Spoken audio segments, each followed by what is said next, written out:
All right, let's talk about something so many of us have dreamed about, opening your very own restaurant. Today, we're going to get into the real nuts and bolts, the essential ingredients for success, and maybe even more importantly, how to sidestep those classic mistakes that can totally sink you. Ready? Let's get into it. So you have that dream, right?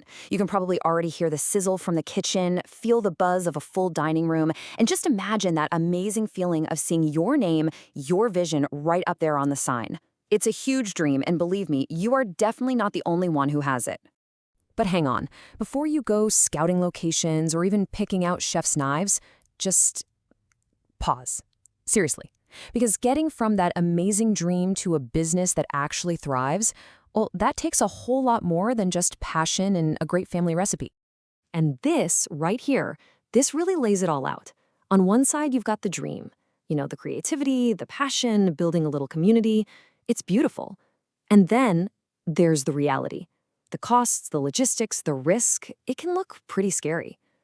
The real secret, the key to all of this, is figuring out how to make these two sides dance together. And that's exactly our game plan for today.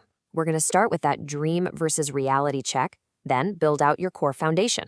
From there, we'll nail down how you define your service, and then we'll switch on your strategic radar. And at the end, we'll talk about that one final, absolutely crucial ingredient.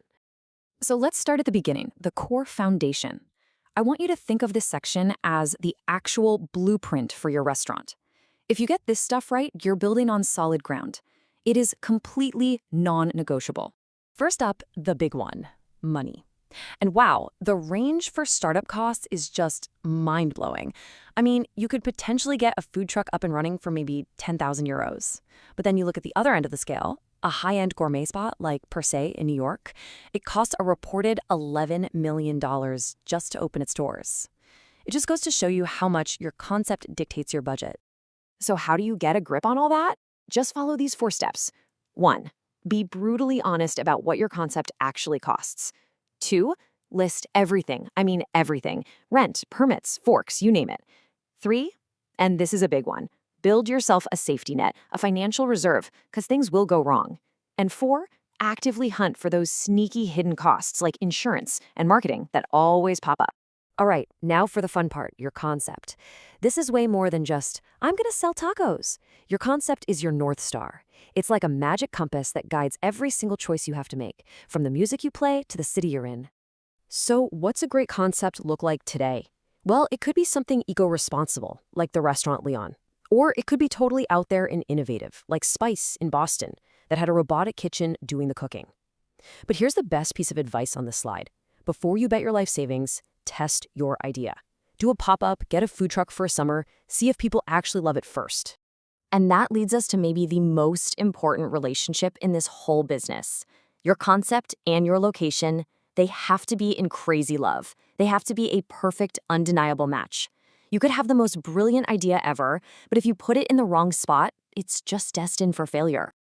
Okay, so you know what you want to do and where you want to do it. Let's move on to our next section, defining your service. This is all about the how. How are people actually going to eat your amazing food? This decision changes everything about how you run your day-to-day. And here are your basic options laid out. You've got fast food, where it's all about volume. Then there's takeout and delivery, which is a game of speed and logistics.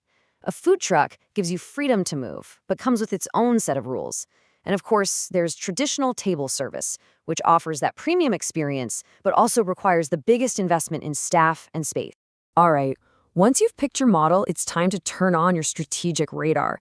This means you stop looking inward at your own plans and start looking outward. You got to understand the world you're about to step into and figure out where you're going to fit. And the most important tool for that is your unique selling proposition, your USP. What is it? It's your superpower. It's the one thing that makes you different.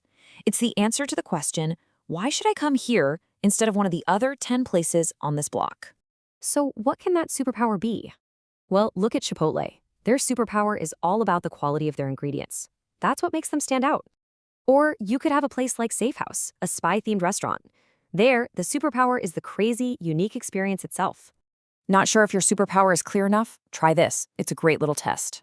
Go ask a few friends to describe your restaurant idea in just 3 words. If they can't do it, or if they all say something different, that's a huge warning sign. It means you've got to go back and really sharpen your idea.